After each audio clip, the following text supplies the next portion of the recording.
Double identity. It went on throughout the night. The gun was put beside my ear, in my groin, and in my stomach. They told me exactly where my children went to school, their movements and my movements, and that if I was foolish enough to go to the police, then they had plenty of friends who would send a little explosive parcel through the post. In between all these threats, there was the constant reminder that they were going to take my family away from me and that I might never see them again, and that it would be my responsibility. These are the words of a father who, along with his wife and 2 children, was the victim of a vicious crime in 1991. Terry Allen, as we shall call him, was also implicated in this crime. Terry was born in 1964 and had lived in Ipswich in Suffolk all his life. He was unemployed and very short of money. He had been a small-time crook for many years. Stealing had become a way of life, the means of providing for his wife and 2 small children. Terry was desperate to hit the big time, and one day, when he met a lifelong family friend, he thought he had found the answer to all his dreams. Jack Marsh was 70. He walked with a stick, wore a hearing aid, and had often been in trouble with the police. Jack had been friendly with Terry's father for years, but recently he'd become closer to Terry. Jack's wife had died 2 years before, and he was lonely. Terry looked up to Jack, and they spent hours together talking about Jack's life of crime. Around the end of September 1990, Jack rang Terry. He told him that an old friend of his, someone he knew as John, had asked if Jack knew anyone who would be interested in doing a bit of business. The business was clearly not legal work. Terry needed the money, so agreed to a meeting. About an hour and a half later, Jack picked him up in his car and drove him to a pub in Ipswich. When Terry first met John, he noticed his foreign accent, German or Dutch. He handed Jack some tokens for the fruit machines, and John and Terry sat down. Terry recalls, "John asked me about myself, in particular about the types of crimes I'd committed and the prison sentences I'd served. When I told him that I'd been in detention centres for 3 to 4 months, he seemed surprised. He said I wasn't the type of person he was looking for, but he wrote down my telephone number in code in a small dark-coloured book. On the wall of the bar there was a mirror that carried a brewer's advertisement, Tolly Cobbold. John glanced at it and told me that if he called me he would use the word Tolly. He said that he himself was interested only in crimes that netted him at least £100,000, and he mentioned Tesco's supermarket in Ipswich as a possible target. Terry was impressed with John and liked him. John was over 6 feet tall, in his late 30s, with short, straight, mousy hair. He was athletically built and spoke of his love of mountaineering. He smoked hand-rolled Golden Virginia cigarettes. Terry had never met anyone like him before. On the other hand, Terry didn't think he'd made much of an impression on John. A few weeks later, however, the phone rang. John asked Terry to find out the name of the manager at Tesco and the type of car he drove. Terry did not know what kind of business John had in mind. He thought perhaps John was planning to rob a security van when it made its delivery. Terry telephoned Jack, who agreed to help him. The 2 men drove to the Tesco supermarket and sat in the car park. They identified the manager, who got into a red Rover. They wrote down the car's registration number and tried to follow him, but they lost him as he was heading off towards Colchester. John rang again and said that he was coming to Suffolk. Jack agreed to collect him and bring him to Terry's house. When the 3 men met, Terry gave John the registration number of the Red Rover. John appeared pleased, but then his mood changed. He warned Terry and Jack about his hatred for grasses, criminals who blow the whistle on other criminals, and spoke of one grass who'd been punished with a face full of acid. The atmosphere suddenly turned sour. Terry was worried. The conversation was clearly aimed at him, and he was left under no illusion about what would happen to him if he went to the police. He was frightened, not only for himself, but for his whole family. He contemplated pulling out of the job, but felt that it was impossible at this stage. He was already in too deep. A few weeks later, John made contact again and said that he'd be coming to Terry's house with some other people. Terry sent his wife and children out for the afternoon. John arrived alone. Shortly afterwards, another man appeared. He was in his 20s and slim, with short dark hair. No names were mentioned. The younger man said that he was unhappy about the view into the kitchen from the front window, so Terry suggested that they move into the living room. They closed the curtains and watched some videos. It seemed that they were killing time. Nothing was said about Tesco's, and at about 3 o'clock the two men left. Terry assumed that they were going to follow Tesco's manager to his home, and he went to the window to watch the men. John owned a gold-coloured four-wheel drive vehicle, while the other man drove a red XR2. Later, John called to say that they'd had no luck. Terry assumed that the manager had evaded pursuit and that he would have to bring in a third man. Some weeks passed. Then one day, at about lunchtime, there was a knock at the door. Standing in front of Terry when he opened it were two men. One was the dark-haired young man, but the other he had never seen before. Again, there were no introductions. The stranger was also in his mid-20s, about 5 feet 6 inches tall and quite stocky. He had light-coloured hair that was short and receding. He had a round face and spoke quietly with an Essex accent. The two men waited for about half an hour for John to arrive, then accepted drinks from Terry. They left about 3 p.m. without explaining what they were doing or where they were going. A few days later, John asked Terry to look for a place to hide a car. When they met, John startled Terry by demanding something rather different. He said, "I need a car. Steal me a car. It must be quick, modern, and have 4 doors." Terry explained that he had never done anything like this before, but John wouldn't take no for an answer. After weeks of hesitation during the summer of 1991, a friend of Terry's helped him steal a red 1600 Orion GL. Terry kept it in a lock-up garage awaiting the number plates that were to be supplied by John. The German contacted Terry and gave him the date and time when he wanted the car to be delivered to Brooks Hall Road, Ipswich. Terry was not sure where this was, so John agreed to show him. They drove there together in John's car, now a silver Peugeot 205 GTI, and John instructed Terry that when the time came, he should sit in the Orion and wait until John and the others arrived. On Thursday the 25th of July, nearly a week before the robbery, John telephoned Terry. He said that the stolen car must be parked in Brooks Hall Road at 7 o'clock that evening. Terry still didn't know what the job was, but he went straight to the lock-up, warmed the engine of the car, and drove to the appointed spot. Within a couple of minutes, 2 men arrived. One of them was John. They were wearing suits, shirts, and ties. Terry got out of the car and walked away. He did not look back. Later that evening, John contacted Terry and swore at him for leaving so little petrol in the car. He ordered Terry to collect it and fill it up immediately. Terry didn't take the car to a garage where someone might notice it or him. Instead, he laboriously carried the petrol to the car in 2 small cans. Nearly a week later, John rang again. He told Terry to take the car to Brooks Hall Road the next night and leave it in exactly the same place. He must be there at 8:30 p.m. and the car must be full of petrol. John was aggressive and threatening. Terry felt sure that the job was going to take place the next night. If so, then the target was not going to be a security van as he had thought. Even at this stage, he had no idea what John's plan was.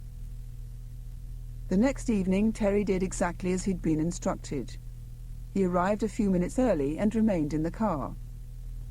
At precisely 8:30 p.m., a silver Peugeot with 3 men inside drove past quite slowly.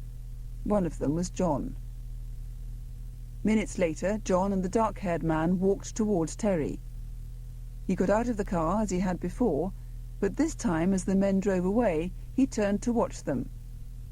John and the dark-haired man were in front, the light-haired man was sitting in the back.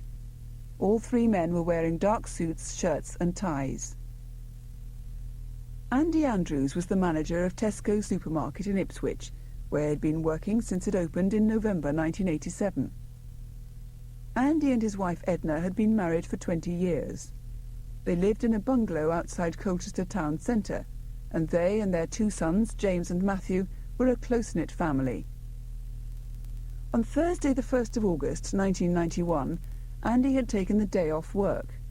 It was a beautiful day, and the family decided to have a picnic in the countryside. That evening, Andy and Edna had dinner at a restaurant with some friends. They returned home at about 9:30 p.m. James, their younger son, was watching television, and Matthew was out at a party. A little while later, when the three of them were getting ready for bed, the doorbell rang. As James released the latch, the door was pushed open, and two men burst in, both wearing balaclavas. One grabbed James by the neck, grappling him to the floor. Andy shouted to the man to leave James alone and raced downstairs, but he was shoved against the kitchen door and found himself looking down the barrel of a shotgun. There followed a series of questions. Were they expecting anyone to telephone? Were any neighbours likely to drop in? When was Matthew due back? All the while, the family were told to keep their heads down and their eyes shut. They heard Matthew drive up to the house and park the car outside. As the front door opened, Andy, with a shotgun pointed at his head, was told to act normally. He shouted to Matthew to come into the kitchen, and when his son turned to face his father, he saw a figure coming out of the darkness of the dining room with a shotgun and a belt of ammunition around his waist. Matthew was taken into the main bedroom where his mother and brother were lying bound on the bed. His own ankles and wrists were tied, and he was made to lie on the bed next to his mother. Downstairs, meanwhile, Andy was told that if he did not cooperate fully with the gang, his wife and children would be killed. The men made it quite clear that they had killed before and would readily do so again, and the bodies might never be found.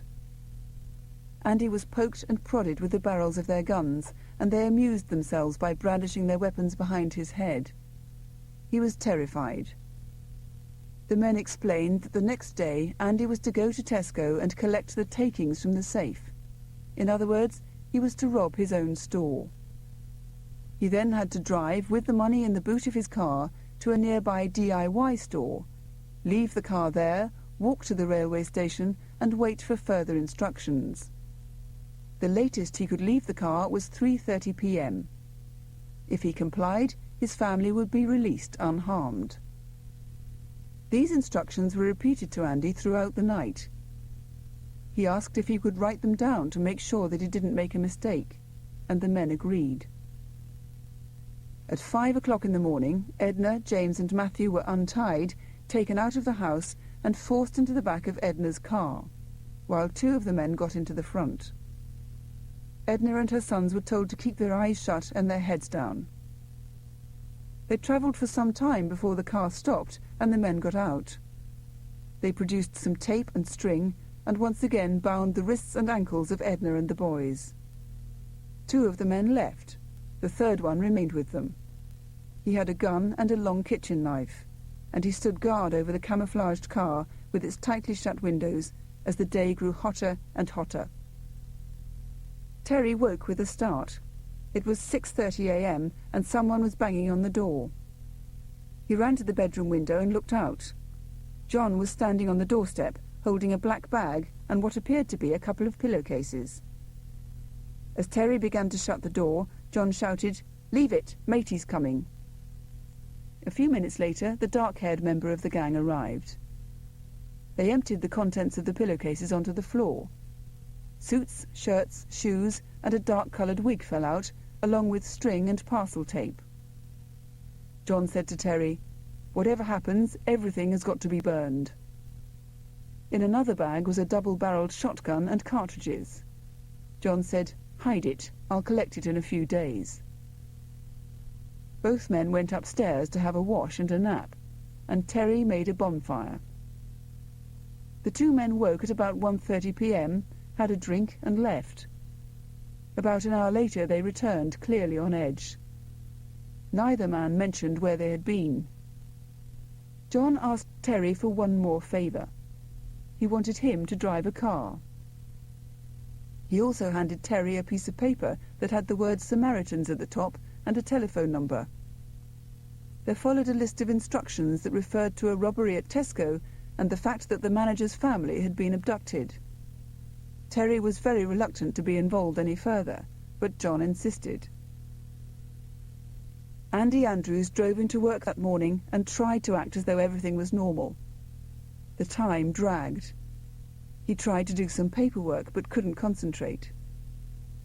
During his lunch hour, he decided that he would have to confide in a few of his staff, as he couldn't run the risk that someone might discover that the money was missing and raise the alarm before the gang had been given an hour's start, as agreed. He asked for his colleagues' help and told them that as soon as he knew that his family was safe, he would ring 999, and that if they hadn't heard from the police by 5 p.m, they should raise the alarm then. Andy got into his Red Rover and left the store at 3:05 p.m. He had with him a security guard, because it crossed his mind that the police might not believe him. He drove as instructed to the DIY store and parked the car. He left the money in the boot and made his way to the railway station. And his family had no idea how long they were going to be imprisoned in the back of the car. On several occasions they asked for a window to be opened. Edna remembers, "I was convinced they would kill us because we had seen their faces. We weren't allowed to move. If we did, the man guarding us would threaten to kill us. The heat was unbearable." And in all this time, Edna, James and Matthew had been allowed to share one glass of water between them. Then a car horn suddenly sounded several times in rapid succession. It was about 3:20 p.m. Edna and the boys saw their guard run down a path in the direction of the blaring horn. He disappeared. When they thought they were safe, Edna, James and Matthew untied their wrists and ankles and climbed out of the car. They walked stiffly to the main road, where they found a builder's yard. Edna telephoned the police from there. Terry, meanwhile, was making his way towards a car in the car park of a DIY store on the outskirts of Ipswich. It was the Red Rover. He'd never driven an automatic before, and he had some difficulty manoeuvring it. As he pulled out onto the main road, still having trouble with the controls, he caught sight of John's silver Peugeot in his rearview mirror. John was waving at him out of the window, silently instructing him to go faster. Gradually, as he became more familiar with the controls, Terry speeded up, and they drove for about 18 miles before John indicated the car park of Sainsbury in Colchester, and they pulled in. John walked round to the boot of the Rover and told Terry to open it without his gloves on. Terry refused, as he realised that John wanted him to leave his fingerprints behind. When his own car was loaded with the money from Tesco, John drove off immediately. Terry did not see him again for many months. Andy Andrews waited at the railway station for nearly an hour. The deadline passed and no one turned up. He thought something had gone wrong, so he rang the police. "They told me that my wife and children were safe," he recalls. "I couldn't control myself. I just howled. I was so relieved." Detective Superintendent Malcolm Hargreaves was about to go off duty when Andy's phone call from the station came through late that Friday afternoon. Although based at Essex Police Headquarters in Chelmsford, he was the senior officer in charge of the north of the county. He was put in charge of the investigation and arranged straight away for an incident room to be set up in Colchester. He was a family man with 30 years' service in the force behind him, and was well respected by his colleagues. Detective Inspector Dick Block was acting as Chief Inspector at Colchester while his colleague was away, so he automatically became the second in command. And Detective Sergeant Graham Bull, who was on duty, became his deputy. Everyone moved quickly. Detective Inspector Block went to the Andrews home, while Detective Sergeant Bull coordinated the operation from base. A forensic team was also sent to the house, which was sealed off. It was treated as if it had been the scene of a murder, and officers subsequently spent 2 days scouring the place for clues. Detective Inspector Block was very concerned for the Andrews family and anxious to make sure that they were as comfortable as possible. Arrangements were made to bring them back to Colchester and to book them into a hotel, and a liaison officer was appointed to work with them. Detective Inspector Block decided that because of the ordeal they had endured, statements would not be taken from them until the next day. Interviewing each member of the Andrews family and piecing all the information together was a long process. The family all described the events of the previous 24 hours in meticulous detail, but they were frightened of repercussions and understandably hesitant in giving the police detailed descriptions of the criminals. Afterwards, they were given round-the-clock police protection. That evening at around 11 p.m, the police held a briefing. Only the bare bones of the story were known at that time, but one police officer said that 2 weeks earlier she had heard from an informant that Tesco was going to be the target of criminal activity, and that two of the men involved were Terry Allen and Jack Marsh. As a consequence, the police had been watching the supermarket from time to time, but they'd unearthed no further information. The next morning, when Terry saw the newspaper reports of the crime, he hid the gun and cartridges that John had left behind in a bin liner among some clothing, and asked a neighbour to look after them for him. On the following Sunday, John rang to tell Terry that he'd be sending him £2,000 for his part in the robbery, and a phone call from the dark-haired man the next day warned him to keep a low profile. If he did, everything would be fine. The robbers did not know, however, that Terry had already been secretly boasting to friends about his part in the crime. This was to be his biggest mistake. The robbery made headline news, and it quickly became known that there was a £30,000 reward on offer. Informants began to crawl out of the woodwork, and information was coming into the police thick and fast. The word on the street was that the gang was from London, but that two local men had helped to set up the crime. The names mentioned again were those of Terry Allen and Jack Marsh. One informant's news astonished the police. The man met detectives in a pub and told them that not only had Terry Allen been involved in the job, but he had items used by the gang stashed away at his house, and was expecting a parcel any day that would contain his share of the money. This was fantastic news for the detective team. They knew from inquiries they had made, and from the Andrews' descriptions of the men, that Terry Allen and Jack Marsh were not the robbers. But if they could catch Terry receiving the money, they'd be able to arrest him immediately, and he and Jack would probably lead them straight to the men responsible for the crime. Police officers camped out in the Ipswich sorting office, waiting for the parcel of money to arrive. They were anxious to recover it as quickly as possible, because they had no idea what else might be with the money. Fingerprints, perhaps a letter, an address, anything at all. They'd been authorised by the Home Secretary to intercept the parcel, but when it arrived, the post office insisted that the mail had to be delivered in the normal way. The police got round the problem. First, their postman under surveillance to make sure that the parcel did not disappear en route. Second, an officer dressed in a postman's uniform waited near Terry's house with a fake package and knocked on the door just before the real parcel was due to be delivered. While Terry was signing for it, the police pounced on him. When the genuine postman came round the corner and saw a swarm of officers at Terry's front door, he handed the parcel over to them. The police wanted to make sure that Terry did not touch the package, as it had to go for forensic examination, and Terry's handling it might have destroyed vital evidence. Terry was promptly arrested, and at this stage in the inquiry, the police were very optimistic. They had arrested a number of other people, including Jack Marsh, and had recovered a gun. Now they had the package containing Terry's share of the money taken from Tesco. Detective Inspector Block and Detective Sergeant Bull had interviewed Jack Marsh, who had tried to arrange some kind of deal with the police in exchange for information. He admitted to introducing John to Terry Allen, but he gave little away, and the police were uncertain about how much he really knew. It was not until they questioned Terry Allen that more details began to emerge. Though initially the officers found it difficult to understand exactly what Terry knew because of his reluctance to talk. He was frightened by the seriousness of the crime in which he'd become embroiled, and he was worried that the gang might attack him and his family, or seek retribution in some other way. The police found it incredible that Terry had met the robbers on many occasions over a 6-month period, but did not know any of their names.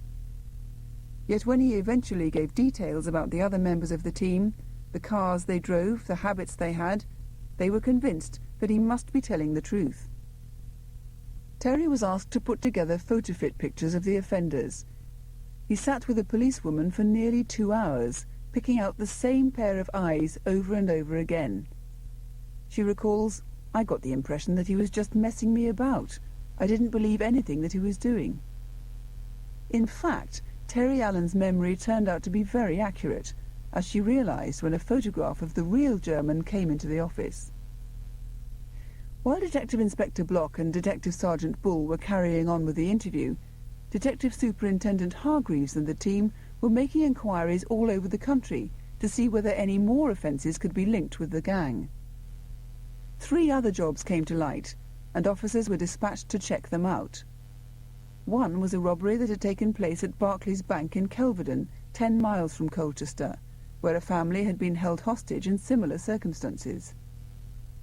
The Kelvedon raid in April 1989 had actually been featured on Crimewatch, but despite a good response, nobody had been charged with the offence. After several meetings, detectives decided to contact Crimewatch again. They had so many details about the German, down to the brand of cigarettes that he smoked and an accurate photo-fit picture of him, and of the others, that they felt confident of success this time. It was a particularly difficult reconstruction for Crimewatch to do because the crime itself was so frightening. It had taken place in the family home. The victims had been tormented with guns and kidnapped for many hours. There was also the problem of finding lookalikes and appropriate vehicles. However, the programme was broadcast on the 10th of October 1991, and the response was overwhelming. 300 calls were received in the studio alone. 2 days after the programme, the police had checked and analysed all the information. In particular, there were 3 callers who gave the same address for the German. One of these was a car dealer who said that he had recently sold a 4-wheel drive vehicle to a German fitting the description, and the purchaser had paid with notes taken out of a paper bag. Other callers gave specific details about the German, and a policewoman had some interesting information to offer. She'd been working on the Thursday night of the programme's transmission, so her husband had videoed Crimewatch for her, and she watched it the following morning over breakfast. When she saw the photo-fit of the German, she instantly recognised him. The previous evening she'd been doing routine vehicle checks along Vauxhall Bridge Road in South London, when a man in a 4-wheel drive vehicle pulled away very quickly from the traffic lights. She had stopped him and asked to see his documents. He had a strong accent and said that he was German. The address of his licence was in Aldershot. He explained that he was visiting his girlfriend in London. All his documents were in order, so he was allowed to go. The name the callers had given the police was Karl Schultz. As informants had supplied an address for him, a surveillance team was dispatched to watch the premises. 3 days after Crimewatch, the police decided to mount an armed raid on the house. The police found only one person in the house, a young woman who claimed that she was Karl Schultz's girlfriend and had not seen him for a couple of days. She was taken to the police station for questioning. They had apparently been together for 5 years, but it seemed that she knew little about him. He had told her that he was an engineer, born in Germany. She explained that Karl had said that he needed to get away for a while, but she had no idea where he had gone or for how long. She had no phone number or contact address for him. All his private telephone numbers were in a black book that he always kept on him. She did, however, tell the police that he was keen on mountaineering and frequently went climbing in Wales. She also gave them a detailed description of the 4-wheel drive vehicle he was driving and said that he had sold his previous one only a week before. The Mid Wales and North Wales police forces were informed. Later that night, a police patrol car was driving through Capel Curig in North Wales when the police officers in it saw what they thought was Karl Schultz's vehicle parked in the car park of the Cobden Arms Hotel. They immediately contacted officers at Battersea Coed, where a special incident room had been set up. 3 officers were sent to the hotel to check the vehicle, make sure that it was the one they were looking for, and confirm that Karl Schultz was still driving it. Their brief was to take a look around and try to find Schultz. If he was on the premises, they were to speak to the licensee and find out how long he was staying. Once they had the information, they were to feed it back to the incident room. As he was known to be a dangerous armed criminal, the plan was not to approach him as yet. As soon as the police officers entered the hotel's lobby, they saw a man walking towards them. He looked exactly like the photo-fit picture. He went into the lounge bar, and they followed. The detectives ordered drinks. From the bar they could monitor his movements. He was sitting with a woman at a table by the window, a girlfriend they presumed. The landlord was sitting too close to Schultz for them to approach him without risking blowing their cover. After some time, Karl Schultz got up with the woman and made for the front door of the hotel. One of the officers phoned the incident room to tell them what was happening. A surveillance unit was alerted to follow him if he left the building, and the firearms team were put on standby. The police did not want to attempt to arrest him inside the hotel because of the danger that hostages might be taken. Karl Schultz and his girlfriend walked out of the hotel towards a waiting taxi. After they'd left, one of the officers noticed that the woman had left her handbag behind. He told the licensee, who quickly ran out with it.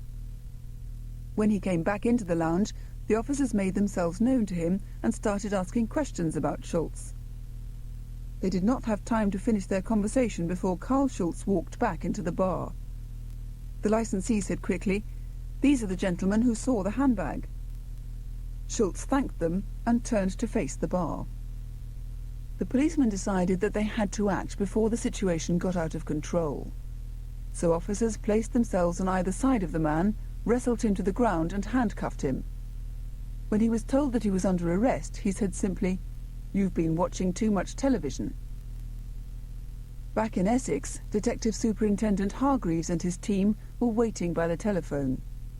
Detective Sergeant Bull and another officer had already set off for Wales to help look for Schultz, and he was delighted when he received a call to let him know that the 4-wheel drive vehicle had been found. It had been a tense night for everyone. The police searched Karl Schultz's hotel room and found his black address book. This, together with all his belongings, was taken back to Essex. He too was driven back to Essex in a police car. It was a very long journey, and officers were anxious that he might make an attempt to escape. They drove as quickly as possible. One officer sat close to him in the back of the car so he could feel any slight movement, and another officer sat in the front, watching him in a rear-view mirror at all times. It was a very quiet, strenuous journey. Detective Sergeant Bull had faxed pages from Karl Schultz's address book to the incident room in Colchester. It took only a few hours to crack the code, and the police then had before them several useful names and numbers. They were particularly interested in an address in Southend, because Terry Allen had mentioned Southend in his interviews, although he could give no details. The police felt sure that the place had some connection with the robbers. Officers studying Schultz's address book had come across the 2 names Robert Moore and Sean Wayne. Photographs in the records departments were compared with the photo-fit pictures made with the help of Terry Allen and were found to be identical. Police also discovered that the men owned a silver Peugeot and an XR2. Things were beginning to fall into place. Detectives also had addresses for the 2 men, so officers were sent with a firearms team to check their houses. Neither was at home. Apparently they were working together in a place not far from Southend, about 20 miles away. Officers arrived in the early hours of the morning to discover that the men were not there either. The only person in the house was a woman who had no idea where they were. Officers searched the house just to make sure they weren't hiding, then rang the detective superintendent with the bad news. He was adamant. He shouted, "Don't tell me this. You can stay out on the road and don't come back without them." The officers thought that the men would probably be driving the silver Peugeot. so they decided to split up and search the area. After a short time, the car was spotted next to a telephone box, and the two men were getting back into it. All officers were immediately called to the area, and they followed the Peugeot until they could find a suitable place to make an arrest. They needed a stretch of road on which there were no other drivers or pedestrians, as the two men were likely to be armed. The silver Peugeot approached a T-junction on a quiet section of road. Looking around, the detectives thought that this was the opportunity they'd been waiting for. The word was given, and within seconds 4 police cars had surrounded the Peugeot, blocking the road. The suspects were pulled out of the car and handcuffed. Neither of them spoke. Sean Wayne and Robert Moore were arrested and taken to the police station to be interviewed. Both men refused to answer any questions. Back at Colchester, the police had uncovered some extraordinary information about Carl Schultz. They learned that far from being a German, he was in fact John Calton from Sheffield, who had previously had a Yorkshire accent. He was one of 7 children and had not seen his mother for over 20 years. He'd been arrested before and charged with a series of building society robberies. He'd been found guilty and imprisoned. When confronted with these facts, however, John Calton always replied with a guttural no comment, even though his alias was now transparent. The police again interviewed his London girlfriend of 5 years' standing. All that time he had never revealed his true identity to her, and she had truly believed that he was German. As for his girlfriend in Wales, she had known him for only a few months and was amazed when she learned that he'd been arrested. She too had believed that he was German.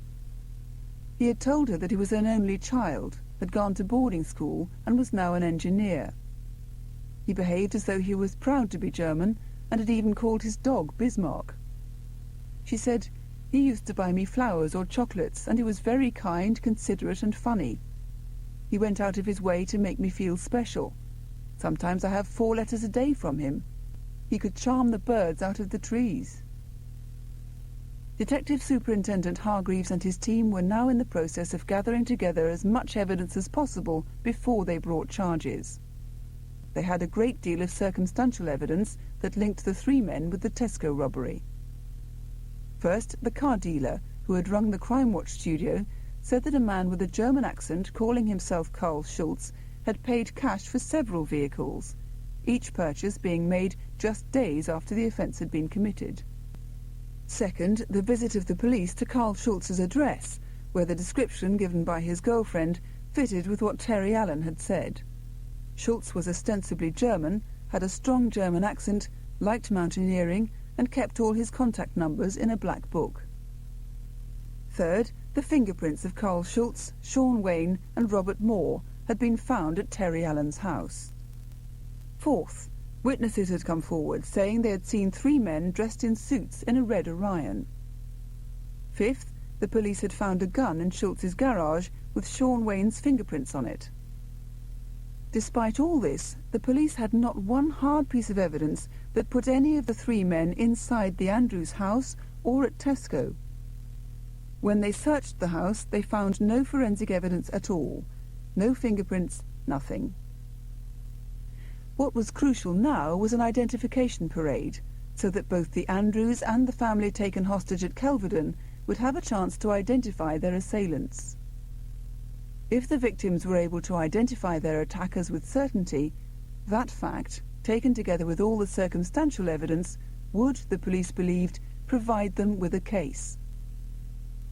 Detective Superintendent Hargreaves remembers what it was like for the investigating team on the day of the identification parade.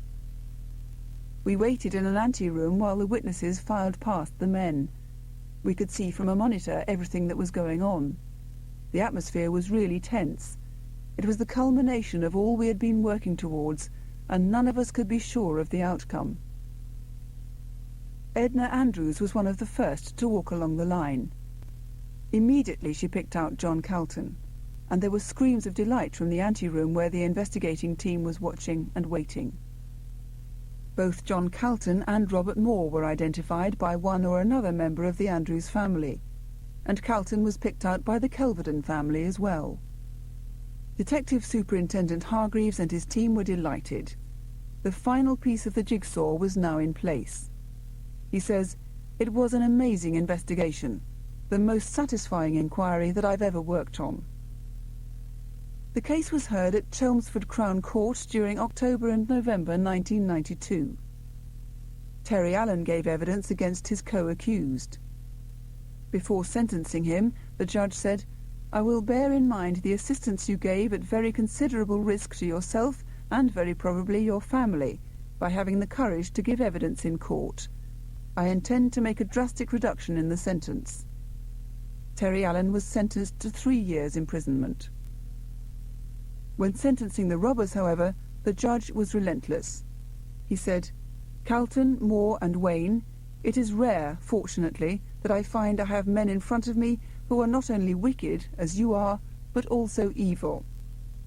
The way you carried out these brutal and cruel robberies, the money in one sense pales into insignificance, and the kidnap, showed no mercy, and you can expect little from me." John Calton was sentenced to 25 years imprisonment. Because neither had been the ringleader, Sean Wayne and Robert Moore were given 20 years each. For the police, the job was now over. It was a tremendous result. For the victims of the ordeal, however, there is no respite. Their terrifying experience has scarred them deeply. Andy Andrews says that there are still things that happen to the family in the middle of the night or even during the day that remind them of that dreadful time in the summer of 1991. And there are sounds and smells that make a shiver run down their spines. The fear that they live with may diminish, but according to Andy Andrews, it will never go away.